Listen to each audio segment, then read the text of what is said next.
దగ్గర మీ కాలు పట్టు వదలయ్యా. వదలకపోతే నేనే వదిలించుకుంటారా చరిత్ర కన్నా.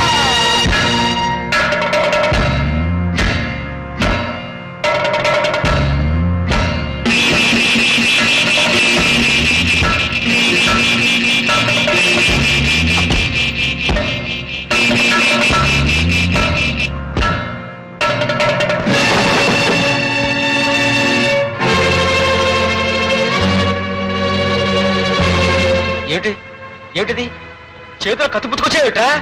ఈ చెయ్యే కదూ మా అమ్మకు వైద్యం చేయనంది. ఈ చేతులు ఇంకెవ్వరికి వైద్యం చేయకూడదురా.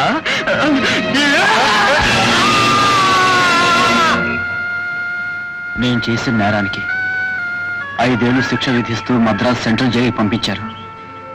ఆ శిక్ష అనుభవించిన నాకు వేరే ఏ ప్రదేశం ఏ మనిషి తెలియకపోవడం వల్ల తెలుసున్న ఏ ఊరికే బయలుదేరాను. ఊళ్ళో వాళ్ళు నన్ను తిడతారో కొడతారో మళ్ళీ ఊళ్ళో నుంచి తరివేస్తారేమోనన్న భయంతోనే ఈ ఊరు దగ్గరికి వచ్చాను. ఒరే నిల్చున్నాడు రంగన్న కొడుకు రాజన్నగాడు అనుకుంటాను. కాస్త నెమ్మదిగా మాట్లాడరా బాబు. గాడి గీడి అంటే నీ మీద పడగలడు. చూస్తున్నాడా ఎంత పాపంగా చూస్తున్నాడు. మనం వెళ్ళటానికి దారెత్తాడో లేదో.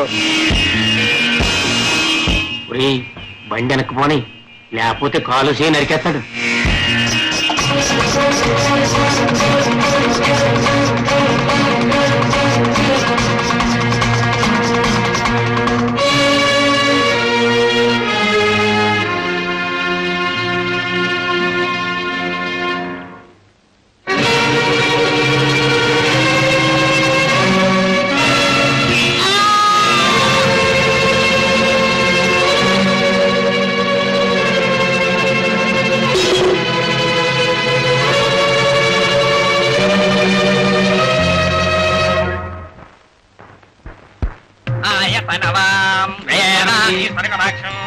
అక్షయంపుగా కాశీ లోపల అన్నపూర్ణ భవాని వైస్వర్గదాక్షం.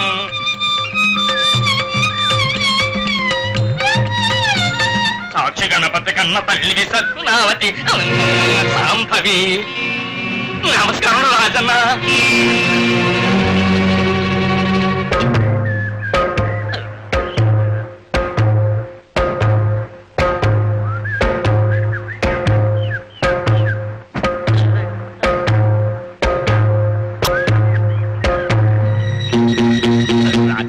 నిన్ను అన్యాయంగా జైలు పంపించారు ఆ దుర్మార్గులు. దాంట్లో నాకేం సంబంధం లేదు. నన్ను నమ్మరాజన్న బాబు.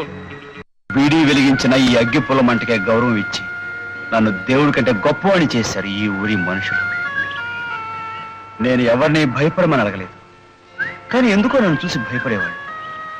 నేను ఎవరిని మర్యాద ఇమ్మని అడగలేదు, కానీ అందరూ నాకు మర్యాద ఇస్తున్నారు. ఒకప్పుడు ఒరే రాజుగా అని కేకేసేవాళ్ళు ఇప్పుడు అన్నా రాజన్న అని పిలవడం ప్రారంభించారు. అప్పుడు నాకు అర్థమైంది, మనం తల వంచితే ఈ లోకం మన తల మీద తన కాళ్ళతో తొక్కుతుంది. మనం తలెత్తి నిలబడితే మన ముందు తన తల ఉంచుకుంటుంది. ఆ తర్వాత ఈ ఊళ్ళో ఎవరు ఏ నేరం చేసినా ఏ అన్యాయం చేసినా పంచాయతీకి వెళ్ళేవారు కాదు, నా దగ్గరకు వచ్చేవాళ్ళు. నాకు నేరస్తుని తెలిసిన ప్రతి మనిషిని కొడితే ఎవరికి కూడా ఎందుకు కొట్టేవో నోరు తెరిచి అడిగే ధైర్యం లేకపోయింది. ఆ విధంగా ఈ ఊరికి నేను తిరుగులేని మొనగాడయ్యాను. ఈ ఊరు తనకు తానుగా నాకు మర్యాద ఇస్తుంటే నేనెందుకు కాదనాలి? చాలా విచిత్రంగా ఉంది రాజు నువ్వు చెప్పింది వింటే. రాణి, ఏది ఏమైనా ఒక్క మాట మాత్రం నిజం. మీ నాన్నగారిని మా నాన్నగారు చంపలేదు. ఒక మనిషి ప్రాణం తీసేంత రాక్షస కుటుంబం కాదు మాది.